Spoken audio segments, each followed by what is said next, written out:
इस प्रकार से वेद व्यास जी ने सबसे पहले भगवान श्री कृष्ण की वंदना की है श्रीमद् भागवत महापुराण में। अब आगे कथा आती है कि एक नैमिषारण्य नामक पावन भूमि है, वहां पर 88,000 संत महात्माओं का आगमन होता है, वहां पर इकट्ठा होते हैं।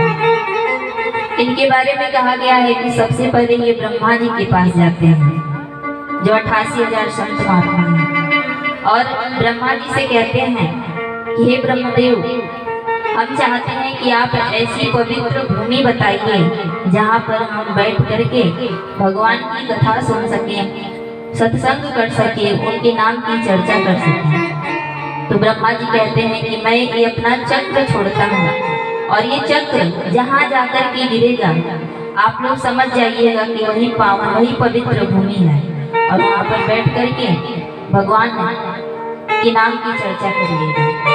तो ब्रह्मा जी अपना चक्र छोड़ते हैं और वो चक्र जाकर के नैमिषारण्य में गिरता है।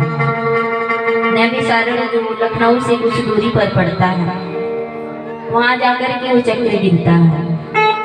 तो जो संत महात्मा है 88,000, वो समझ जाते हैं कि यही वो पवित्र भूमि है। अब भूमि तो मिल जाती है, लेकिन अब जो संत महात्मा है वो सोचते हैं कि कथा कौन सुनाएगा।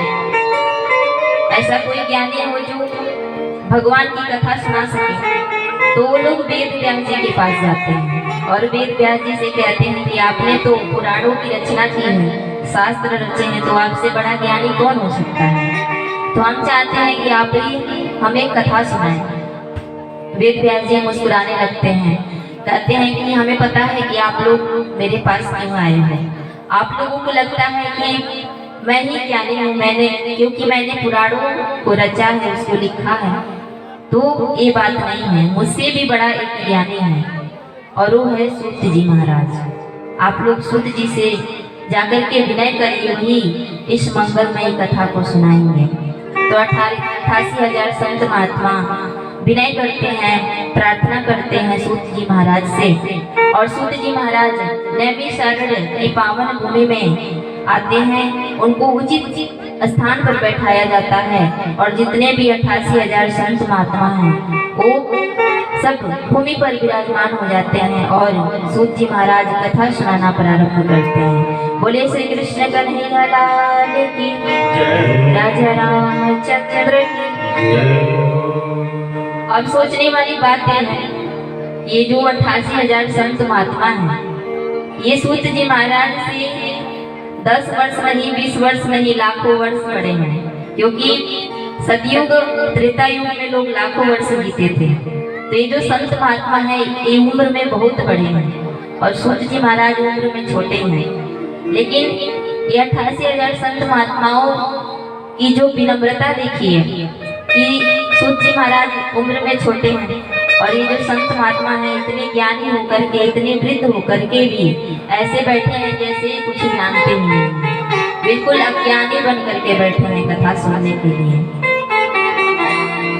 तो 88,000 संत महात्माओं के बीच में एक सौनक मुनि नाम के ऋषि थे। तो पहले जब कथाएं होती थी तो जो श्रोतागण होते थे, जैसे आप लोग बैठे हैं कथा सुनने के लिए, आप लोगों को श्रोता कहा जाएगा।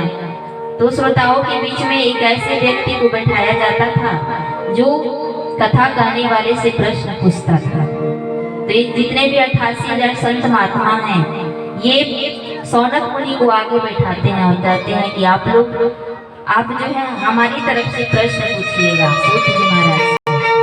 तो जो सौनक मुनि है वो सबसे आगे बैठते हैं।